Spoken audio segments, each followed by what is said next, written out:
Oke, selamat siang teman-teman. Kembali lagi dengan saya Erik ya. Saya sapa dulu ada Pak Hendra, Pak John, ada Pak Nanang, lalu Pak Mustafa. Kebetulan tadi pagi Pak John ada DM ke saya tentang GBP USD ya. Lalu tadi saya ada perhatiin lagi yang Euro Kanada. Lalu dari Pak Hendra menanyakan tentang US 30 apakah ada korelasi dengan gold ya.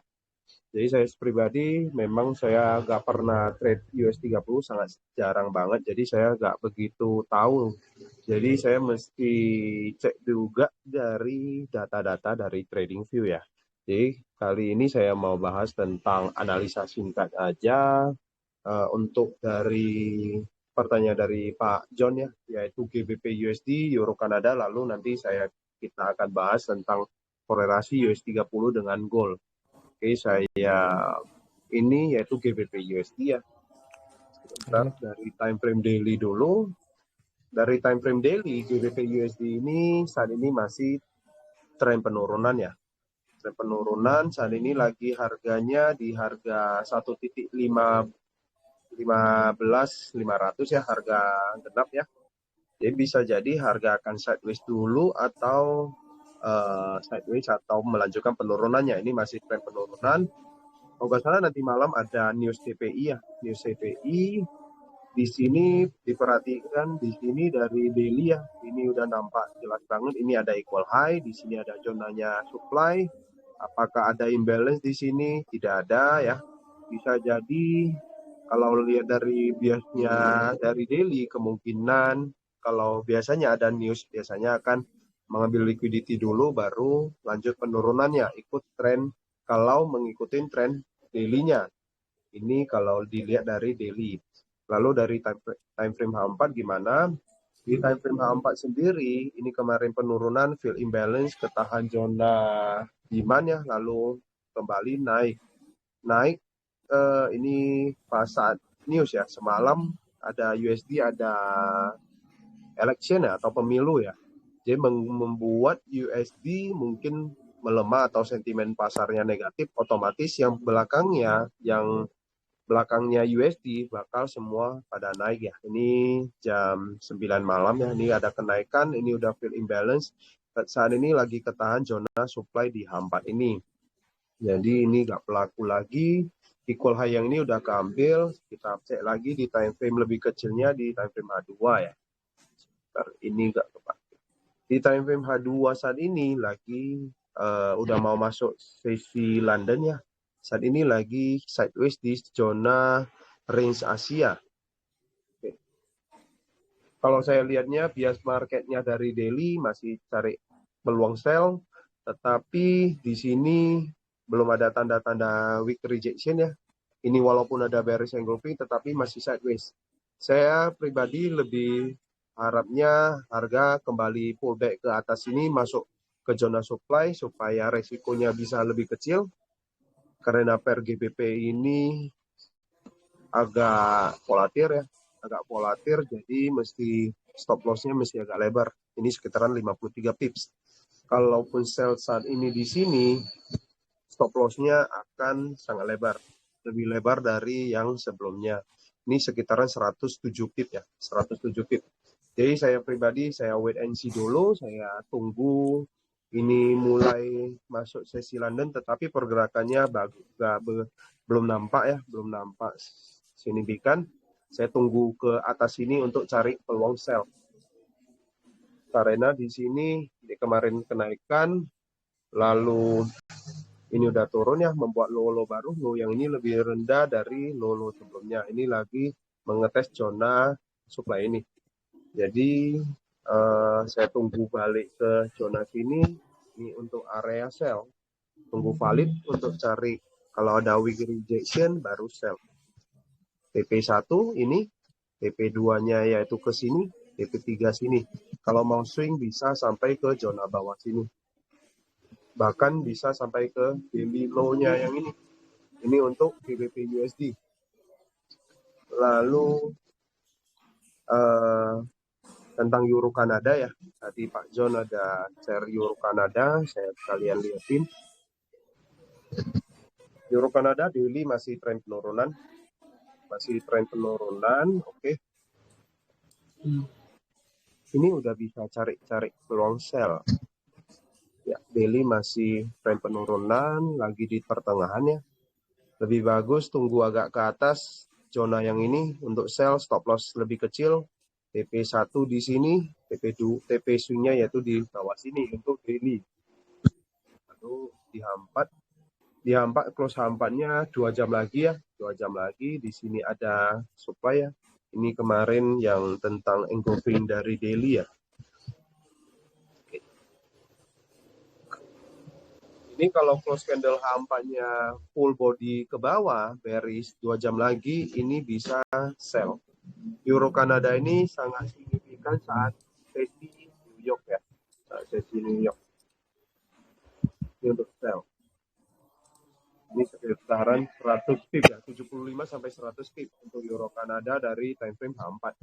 Kalau kita lihat lagi di time frame H1, ini udah mulai ya. Ini ada bearish engulfing, ini udah boleh sell. Masuk sell ya. Saya coba lihat dulu, ini ada equal high, di sini ada imbalance ya. Jadi bisa jadi pertimbangan ya. Sebentar, ini ada equal high. Memang kurang simetris ya. Di sini ada zona imbalance. Ini kalau mau nge-sell pakai resiko kecil aja dulu. Imbalance. Ini stop loss sekitaran 65 pip ya. Ini TP1 di sini, oke, masih bagus. Kalau swingnya yaitu di bawah sini. Maaf, tempat saya udah mulai hujan ya. Masih oke. Satu. Ini boleh entry sell. Bentar saya masuk dulu Euro Kanada. Bentar saya buka dulu posisi MetaTrader saya. Euro Kanada. Oke, saya dapat di harga. Maaf. 1.35 248. Stop loss sekitaran saya buat 68 pip ya. Oke. Euro Kanada 1.35888.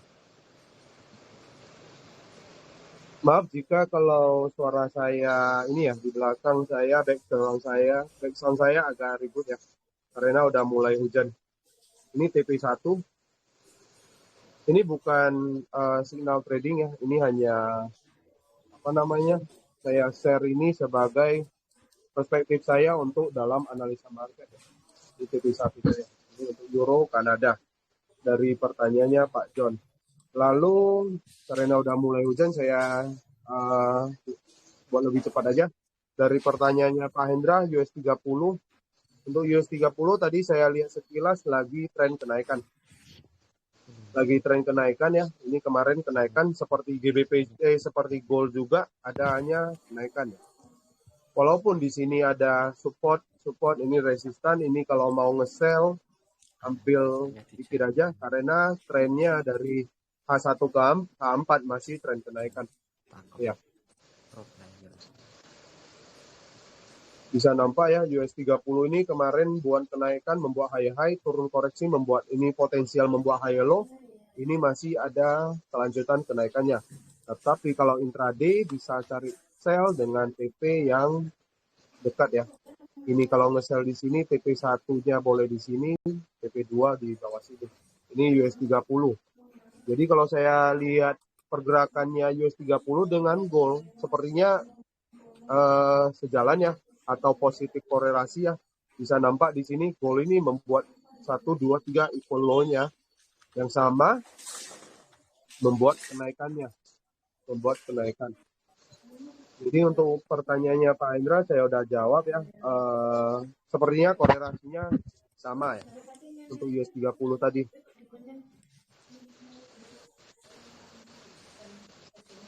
Ya. 33.200. Oke, kayaknya sepertinya Pak John ada mau. Ya, silakan Pak John. Halo. Ya Pak. Ah, Oh, saya dengar. ya, Ya, terima terima kasih Pak Erik. Tadi sama-sama jawabannya Pak. sebenarnya tadi kan saya cuma mau memastikan apakah analisa saya itu sudah benar apa belum gitu. Soalnya Oh, saya kan baru mencoba hmm, apakah yang saya oh, gambar itu benar area iya, supply atau gimana begitu Pak. iya gak apa-apa Pak. Saya senang kalau Pak John bisa ini.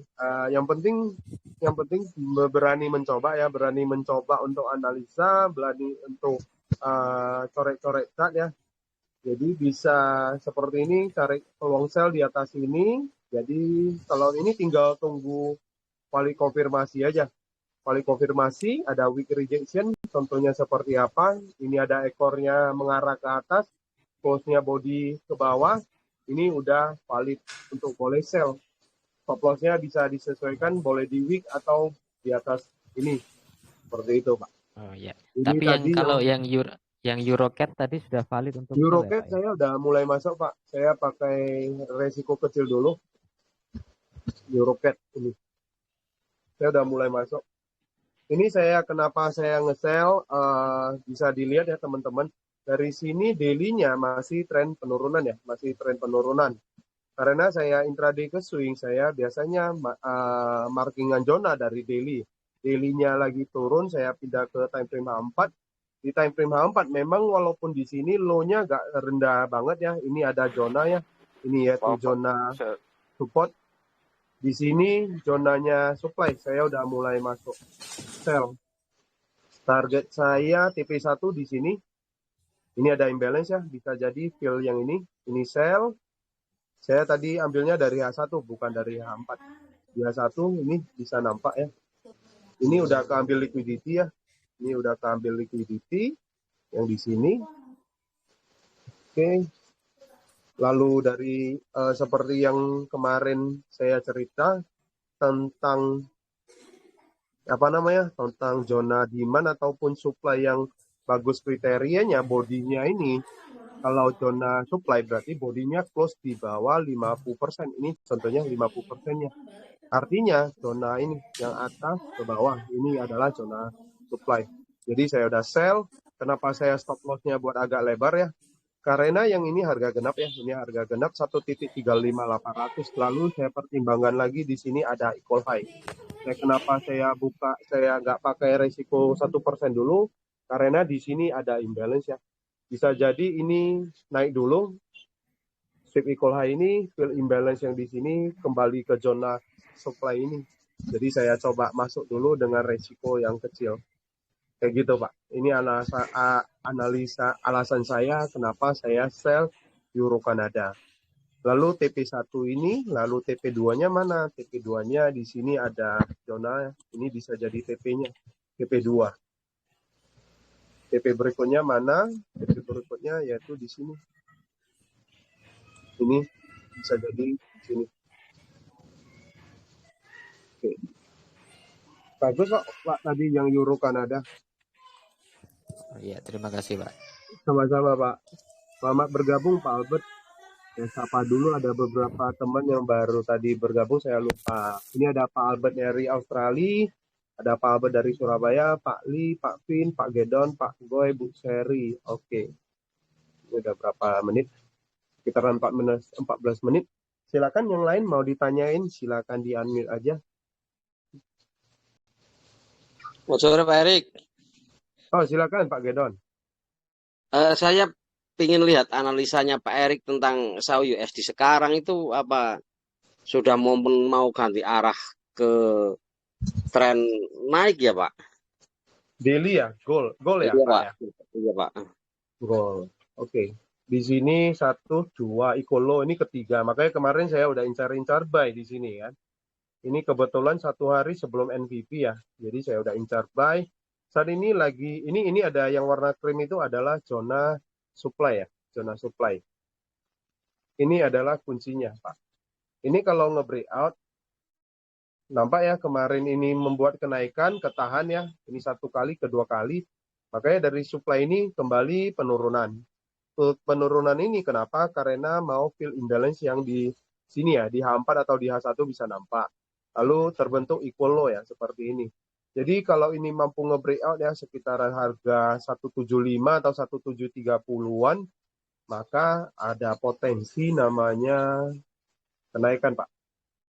Bisa jadi yang di sini duluan. Ini ada zonanya ataupun yang di sini, Pak. Ini untuk gold. Tetapi kalau saat ini nge-buy, ini yang paling bahaya. Ini kalau nge-buy di sini, stop loss-nya kan kelebaran. Lebih bagus tunggu wait and see dulu. Jika mampu nge-breakout yang ini, saya pindah di time frame H8 aja. Oke, yang ini di H8 ya, bisa nampak ya. Jika mampu market ini pergerakannya membuat kenaikan ya, koreksi. Nah, di sini bisa buy. Target yaitu di sini, target 1, take P2 di sini. Ini untuk dari H4 atau H8 ya. Jadi bisa jadi juga reject ya, reject di zona supply kembali turun bisa jadi, Pak. Karena kemarin ada news, malam ini juga ada news, di sini ada membuat imbalance ya, di sini satu, di sini juga ada imbalance ya. Bisa jadi market ini respect di zona ini turun kembali baru naik, ataupun turun lebih dalam dulu baru naik juga, bisa jadi seperti ini, Pak. Ini untuk gold. Oh ya, itu berarti masih di area-area penting ya Pak sekarang ya Pak? Ya benar, di zona supply daily ya, ini udah masuk zona supply daily. Ini yang di sini, Pak. Yang di sini di sekitaran harga 1720 ke 1730, Pak. Nampak ya di sini ya, marketnya di daily ini kan sempat sideways. Nah, makanya di sini, nah sebelah sini juga sama, di sini sideways. Ini nggak pala nampak ya, sideways-nya nggak begitu nampak kali sideways-nya. Nah, jadi kemungkinan ya bisa jadi kembali naik lagi, Pak. Karena satu, dia ini buat base ya. Ini bisa jadi cari peluang buy di 1680, Pak. Ini untuk gold. Oke Pak, terima kasih. Iya, ya, Pak. Ada posisi buy di bawah, Pak. Udah TP. Sudah gak ada. Ya. Sudah gak ada. Oke, ya. Kemarin saya buy di sini pertama. Saya buy pertama sini kena BOP. Saya kena buy di sini, saya kena stop loss ya. Kalau nggak salah di sini kena stop loss ya. Atau yang di sini. Ya, Halo Pak Arif. Ya, silakan Pak. Pak Hendra, ya silakan. Kalau untuk scalper gimana, Pak? Untuk apa, Pak? Scalper. Oh, scalping. Scalping di gold ya, Pak ya? Iya. Masih di gold. Di sini kan zona supply nih. Nah, biasanya di zona supply atau demand biasanya ada penolakan yang seperti ini. Jadi kalau scalping itu kan di time frame H4 itu kan lumayan besar. Nah, ini biasanya nanti masuk di sini di low time frame M5 atau M15 ada valid weak rejection, bisa cari sell. Ya, tapi TP-nya jangan jauh kali. Contohnya saya liatin di M30. Oke, di M30. Di M30 ini kan lagi tren naik ya. Ini udah bisa buy nih. Dia nge-breakout, ini nge-breakout, retest kecil langsung naik. Ini bisa jadi kemari, Pak. Tapi kalau ini udah berjalan, nggak bisa lagi ambil buy. Karena stop loss-nya kelebaran. Ini kalau kita ikutin tren besarnya ya. Nah, bisa jadi nanti di sesi New York, ini masih nge-breakout, ada retest di sini, ini kan ada zona demand. Mana tahu dia balik kemari, bisa scalpingan intraday buy. Target ke sini. Nah, jika kalau misalnya marketnya udah naik, berarti kan nggak bisa nge-buy lagi. Lebih counter trend, ya pakai resiko yang kecil, Pak. Resiko yang kecil maksudnya gimana? Di time frame M15 ini kalau udah masuk ke zona yang di sini, ya ambil liquidity, balik sini, nah, bisa sell. Sell, ini stop loss-nya tipis saja buat, contohnya di posisi short di sini. Stop loss-nya jangan lebar kali karena trennya masih tren kenaikan ya. Cukup 30 ya, 30 pip menurut saya udah cukup ya. Seperti ini. Ini untuk scalpingan sell counter trend ya. Nah, kayak gini, Pak. Oh iya. Bisa itu. Yang penting gini, tunggu aja yang ini terbentuk liquidity-nya. Ambil dulu liquidity-nya, jadi lebih wait and see ya, lebih wait and see juga sama yang di M15. Nah, kayak gitu, Pak. Ini kalau dia nge-breakout ya, mau nge-breakout, ini jadi TP-nya, Pak, yang ini. Jangan sampai ke bawah sini, Pak. Kayak gitu, Pak. Oke. Ya, Jadi untuk pakai sekarang kalau masih ada posisi masih boleh di hold untuk naik ke atas ya? kalau yang ngebaik di hold aja, Pak. Karena close candle daily-nya lumayan bagus ya. Apalagi ini udah nge-breakout ya. Ini koreksi di sini ada zonanya. Di sini adalah demand ya. Oke. Great. Ini kan udah breakout. Ini breakout dikit retest. Ini di TF kecil baru nampak. Ini breakout retest langsung naik. Oh iya. Saya Kayak ada gitu. posisi juga di situ. Itu buy, lagi buy ya, Pak ya? Iya, di Oke, saat ini kan gini, Pak. Ini udah di high sebelumnya ya, Pak ya. Kalau misalnya pakai lotnya lebih dari 0,01, TP open aja. Ini yang penting close partial, Pak. Ini kan udah deket nih. Ini jaraknya kan sekitaran 10 pip aja. Misalnya Bapak nge-buy di sini, nge-buy di bawah sini, stop loss-nya kan di bawah sini nih. Ini kan udah running profit sekitaran 1/1,6 ya, 1,5-an. Ini TP. Set BEP atau close partial, Pak. Kalau scalpingan memang begitu ya. Kayak gitu, Pak. TP selanjutnya yaitu di sini 1720 atau 1730, Pak. 1730 itu ada zonanya, Pak. Yang ini. Iya benar, 1730. Nah, ini udah mulai reject ya. Ini udah mulai reject. Di sini kan ada di sini. Yang penting udah amankan posisi, sisanya set BEP. Biarin market mau bergerak naik, ya udah biarin. Tetapi kalaupun turun kena BEP, biarin. Yang penting udah close partial, Pak. Makin mantap analisanya, Pak Endra. Banyak kan sekarang scalpingan ya? Iya, scalpingan, Pak. Scalpingan instan, cepet ya.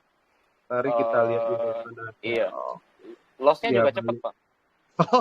Ya, kalau scalpingan itu kadangkala kita ini, Pak, apa namanya ya? Udah terlampau cepat, kadangkala kita gak sempat untuk mengukur stop loss ya, mengukur lot segala macam ya. Jadi mesti ya ambil keputusannya mesti cepat juga. Kalau udah salah posisi atau apapun mesti wajib berani cut loss. Benar. Paling serem itu ketika ketemu news, Pak. Iya, news itu. Iya. Lalu kita anggaplah sekarang kita posisi buy, tahu-tahu newsnya keluar, langsung candle itu kan tahu sendiri cepat kan pergerakannya kan. Bener. 300 apalagi pip dengan itu cepat. Iya, apalagi dengan kalau kita masuknya scalping dengan contohnya kita scalping ngambil 20 pip tapi dengan lot yang gede ya. Sekali ada news itu bisa nyampe berapa itu? Ya, seperti semalam ya, election ya. Election itu berapa pip ya? Kita hitung 2000 dari sini ya. Ini jam 1 siang. Jam 9 ya, mulai newsnya ya. Jam 8, jam 9. Satu candle ini jam 400 pip. Ya, 400 pip. Ya. Ini kemarin saya nge-sell ya karena di sini ketahan zona yang ini. Dia turun fill imbalance yang di sini, ya udah. Ini udah fill, saya udah set BEP, sisanya kena BEP saya. Close partial kena BEP. Ya, ini jadi untuk semalam kenapa XAU-nya naik karena ada ini pemilu.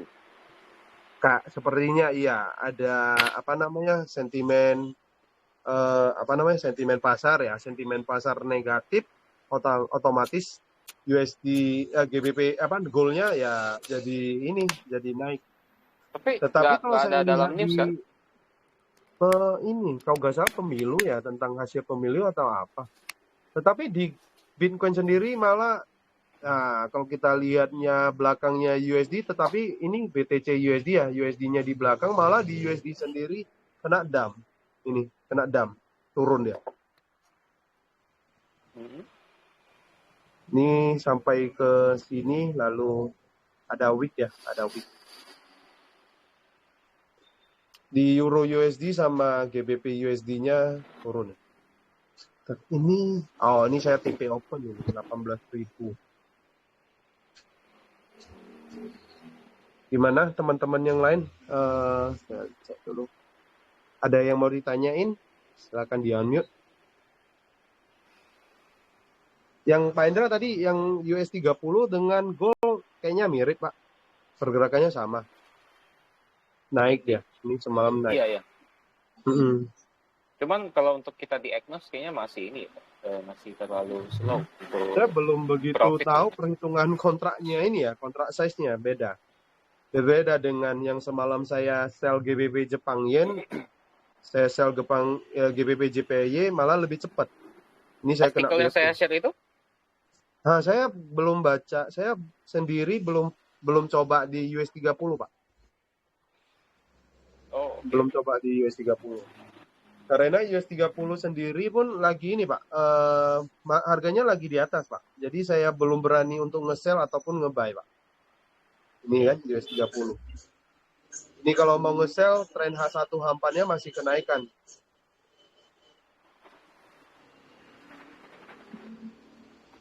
Kayak gitu. US 30.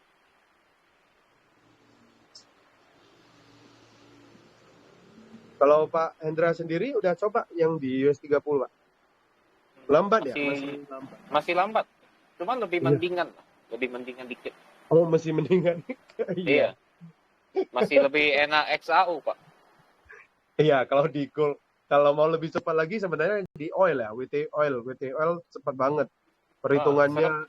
Serem itu, Pak. Iya. Ini turun. Ini lagi turun. WT oil.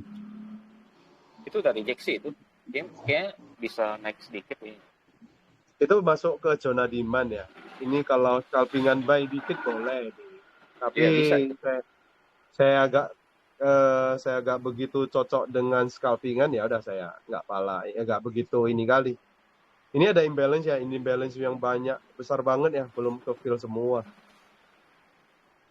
Tren H1-nya pun lagi tren kenaikan ya, ini masih sebentar. Masih tren kenaikan.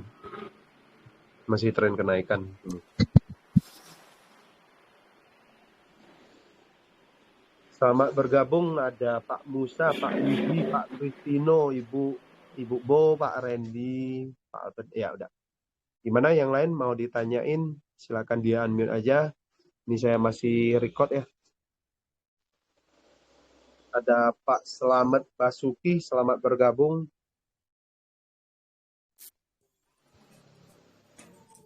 Pak Erik. Ya Pak John, silakan. Mau tanya lagi Pak, saya kan baru masuk di grup, masih belum tahu apa itu imbalance. Cara mencari imbalance itu gimana sih Pak? Oh, imbalance di YouTube saya udah buat. Gini Pak. Nah ini nggak apa-apa Pak. Kayak gini, ini penurunan yang volume transaksinya besar, berarti saya membuat bodinya besar. Nah, di sebelah kiri sama sebelah kanannya, ini kan ada ekor. Sebentar. Ini dulu. Ini saya dulu. Di sini kan ada ekor, di sini ada ekor. Jadi zona imbalance itu gimana? Ini adalah zona imbalance. Oh, berarti itu apakah sama dengan supply demand? Berbeda, Pak. Imbalance itu artinya ketidakseimbangan harga. Jadi kalau market itu bergerak walaupun lagi tren kenaikan ya, ini ada nampak tren kenaikan, ini adalah pergerakan yang seimbang. Nampak ya, kalau secara teorinya penawaran, penjualan membuat harga kenaikan, penurunan, koreksi kayak gitu, Pak. Nah, ini walaupun dia tren naik kan nampak ya. Ada namanya ekor-ekor ya. Ada ekor dicoba di harga naik lalu coba ditawar lagi makanya turun ya. Lalu harganya gagal ditawar lebih rendah makanya naik lagi. Nah, berbeda dengan yang ini. Yang ini langsung contoh yang ini ngedrop. Ini langsung harga itu langsung turun signifikan. Jadi tidak ada namanya ngetes lagi ke atas atau ke bawah. Yang ada yang ini, Pak. Ini ada penawaran hukum dagang ya, hukum tawar menawar hanya sebatas yang ini. Yang ini berarti tidak seimbang, Pak. Contohnya yang lain misalnya di gold ya. XAU aja Pak lebih kelihatan Pak. Di XAU ya. Kalau Iya. yang di per euro AUD, GBP AUD itu jangan. Itu per euro AUD, GBP AUD itu per yang karakternya agak banyak week ya, banyak week. Jadi agak susah untuk mencari imbalance. Oke, di H4. Nah, di sini nampak ya ini kenaikan, di sini membuat imbalance ya, membuat imbalance. Lalu market kan seperti ini. Oke. Ini sempat turun sedikit, hanya sebatas ini. Yang ini masih kosong, yang di zona yang ini masih belum seimbang. Batas yang di sini belum seimbang. Lalu saya tes jalankan. Bentar, maaf. Oke. Nah ini masih berjalan naik ya. Ini ditawar, coba turun ya, ataupun retest atau koreksi turun, hanya mengisi kekosongan ketidakseimbangan yang ini, berarti yang zona yang ini belum seimbang, lalu melanjutkan kenaikannya. Rupanya harga kembali turun. Nah, nampak ini harga kembali turun, yang ini udah fill imbalance yang di sini, ini udah terisi, berarti ini udah terisi sepenuhnya, kayak gitu Pak. Oh iya, ya makasih Pak Erik. Sama-sama Pak. Nah, tadi saya bilang euro AUD, GBP AUD susah melihat susah melihat namanya imbalance. Kenapa? Nah, ini saya kayak gini. Ini di H4 ya, range-nya untuk H4 dari daily euro AUD itu sendiri banyak ekor ya, banyak ekor atas bawah. Jadi kurang dapat mengidentifikasi namanya imbalance kayak gitu, Pak. Nah, ini semua pada ada ekor atas bawah kayak gitu.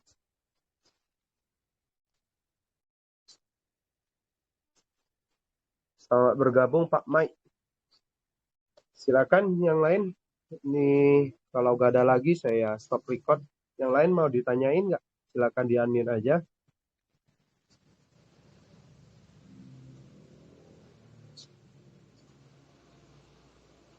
Oke, kalau nggak ada lagi, saya stop record dulu. Nanti saya akan upload ke YouTube seperti biasa.